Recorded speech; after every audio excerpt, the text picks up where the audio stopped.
Hi, everybody. Welcome to Katie in the Morning. I'm Katie Page, Director of Member Relations at the National Association of Healthcare Assistants, and welcome to Friday. You know, earlier this week, we were talking about how the population of the elderly in care facilities is going to go up. Not just elderly, but the people that we care for, I should say, for elderly and disabled, is going to be on the rise within the next 15 years, and the population of CNAs or people taking the CNA course is going to plummet. So one of the things I really want to concentrate on the segment today is about advocating our profession to other people.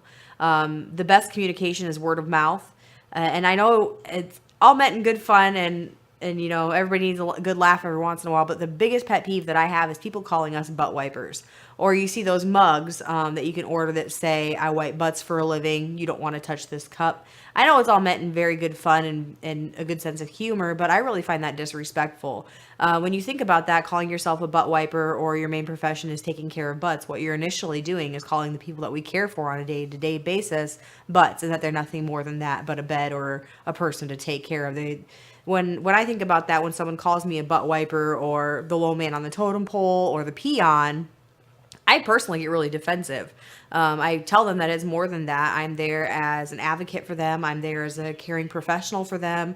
I'm there to help care and build their care plan. I'm helped to manage their pain. I mean, there's so many things that a CNA does in their scope of practice that aren't included in the butt wiper title. So when you guys are going out and talking to people about your profession, and even like if you have relatives, you know, the younger ones are going through high school looking for a career to go into, even if they're taking a year off between high school and college, the CNA profession is a really good one to advocate for. It can lead into so many other branches in the medical field. And the key to this is to our call of duty or call to duty is communication. So I brought up a few little kind of tasks for you guys to think about while you're out there communicating our profession to other people. The first one is to advocate our profession by talking to others. Tell them why they should become a CNA, what the job entails, and ways to get their certification. We covered that specific subject earlier this week on an episode of Katie in the Morning. It might have been last week, but I'm pretty sure it was this week, on ways to get their certification. But by promoting and advocating for our profession, you're going to get more people into this field, and the residents that we love so much and that we claim to love so much are going to get better care because there's more people here to take care of them that are trained and have the knowledge and have the passion for what we do.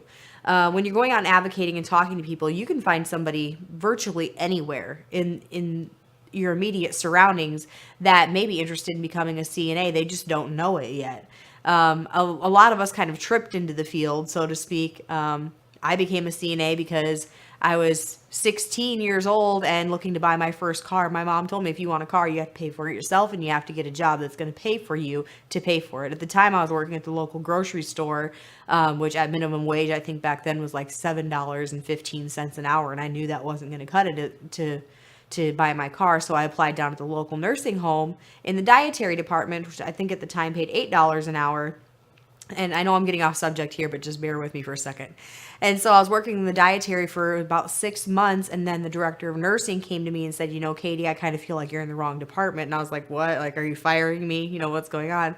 She said, I noticed the connection that you have to the residents and the way that you're communicating with them. I would like you to go through the CNA course and come onto the floor. And boom, here I am 15 years later, absolutely loving what I do and wouldn't change it for the world. So that's one, you know, share your story with people that are out there. Tell them how you became a CNA, what your favorite parts of being a CNA are, and let them know the downfalls as well. That way they're not walking in blindly, but also tell them how to kind of face those head on with open eyes and a positive attitude. So that's just a few of the ways that you can communicate your profession out in the community, so to speak. We're going to take a short break, and when we come back, we're going to talk about this subject just a little bit more. When you have satisfied and content CNAs, the care is better, and you're going to have less nursing assistant turnover. So many times I think they're just, you know, in the trenches and nobody hears, nobody cares about them, and it's not true. You know, it's simply not true. And this organization helps them gain that voice and helps them be heard. We're awesome, and I'm going to hold my head high, and I'm going to ride this magic carpet, and I'm going to change the world. That's what NACA did for me. For more information, visit us online at nacacna.org or call 417-623-6049. Welcome back to Katie in the Morning. Today we're talking about advocating for our profession and kind of, so to speak, being a recruiter for the CNA profession in general. So we talked about communication a little bit in the first slide. This slide I really want to put out there and be bold about, and it is stand up for your profession and your residents. Like I said, when somebody calls us a butt wiper or a low man on the totem pole or a peon, that is not just a hit to us, but it's a hit to our residents as well. And we need to start standing up and letting them know that that is not okay.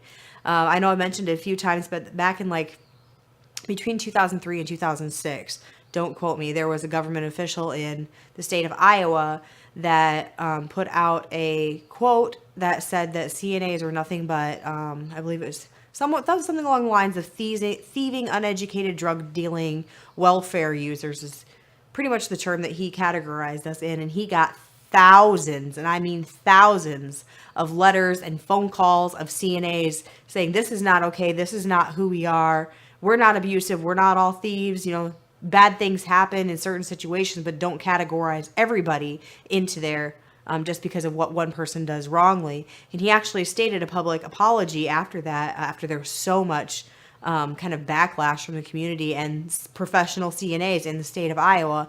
And that's something that all of us need to do. I don't understand sometimes when the Medicare and Medicaid cuts come up on a government level, why there aren't 3,000, 4,000, 5,000 CNAs writing in and saying, hey, don't let this happen. Our residents already don't have enough funding to take care of them the way that they should. That's why there's so many nursing homes being shut down, especially in the state of Oklahoma. Their funding is getting cut, so they're literally not able to run their place of care anymore. So those doors are getting shut. The hundreds of CNAs are losing their jobs and having to go elsewhere to work. And it's just something that we can do something about. So when you think about the CNA profession and you're out there, even on Facebook, in the social media groups, I'm just a butt wiper, make sure you positively kind of comment on those and, hey, say I appreciate the humor, but when you're saying this, you're also, and I'm typing like I'm actually doing it, comment on those, comment in a positive way, but let them know that it's not okay to talk about themselves or their coworkers or their residents that way. And then the final thing that I would like to talk to you guys about is following through and being who you say you are. Practice what you preach, be kind and helpful, and help others become the best caregiver that they can be. This especially is important with the preceptors out there and mentors, the people who are training CNAs, the incoming generation that is going to replace us. When I think about it, I always say that I'm training the person who is going to train the person who is going to take care of me someday.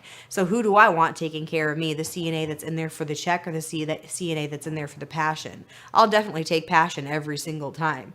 And be who you say you are. So when that person is going through their training the first 3 days, you're doing everything by the book, and then 3 months later they come back and ask you questions like, I already told you this.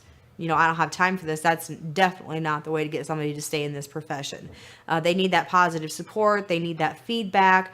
They really need that special attention. Even a CNA that's been a CNA for 20 years sometimes needs that moment of support when it comes to things that they're doing on a daily basis. And help others to become the best caregiver that they can be. Kind of embrace the changes that are coming into your facility, whether it is in the hospital, skilled nursing, home health care, hospice, assisted living, no matter where you work, those changes are happening for a reason. If I used to be that person that's like, I'm not doing this, there's no reason we have to do this, the way we're doing it is fine. Now I've come to see that those changes are happening for a reason. There's something that happened that put that change into place. And now I may question, what's the reasoning behind this, but I'm more than happy to get out there and promote those changes to my coworkers and my team, because at the end of the day, majority of the time, a change is a good thing. I thank you guys all for joining me today, and I will see you right back here on Monday for Katie in the Morning.